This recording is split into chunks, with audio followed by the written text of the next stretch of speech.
आपको शायद ये बात जानकर हैरत ना हो कि हमारी दुनिया का ज्यादातर हिस्सा पानी से कवर्ड है, क्योंकि ये एक ऐसा फैक्ट है जो हम स्कूल लाइफ से सुनते आ रहे हैं।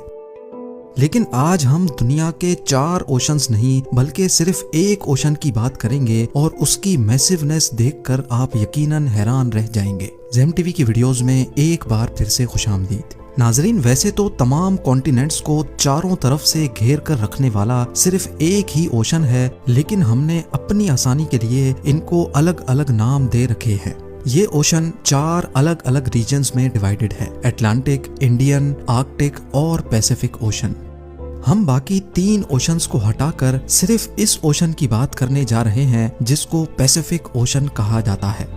पैसिफिक अकेला ही इतना बड़ा है कि अगर पेरू और चिली के दरमियान ओशन के बॉटम तक जाकर एक सुराख किया जाए और उस सुराख को आर पार करके सीधा अर्थ के ऑपोजिट साइड से निकाला जाए, तो आपको ये बात जानकर हैरत होगी कि इतना सब कुछ करने के बावजूद भी आप वियतनाम और ताइवान के करीब पैसिफिक ओशन से ही निकलेंगे।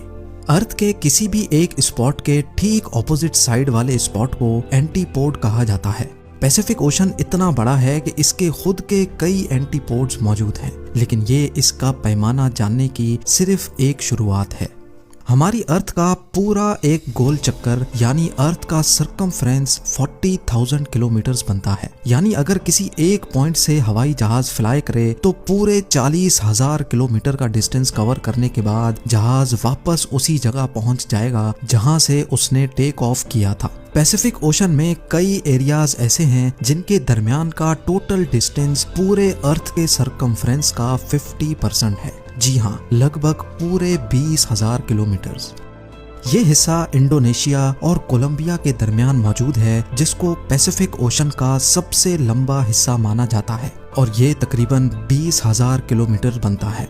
रिसर्च के दौरान मुझे भी ये जानकर हैरत हुई कि इंडोनेशिया और कोलंबिया के दरमियान पैसिफिक ओशन के इस हिस्से में हमारा पूरा चांद फिट आ सकता है। सिर्फ एक नहीं बल्कि लाइन से पूरे 5 चांद, और उसके बावजूद भी इसमें काफी जगह खाली बच जाएगी।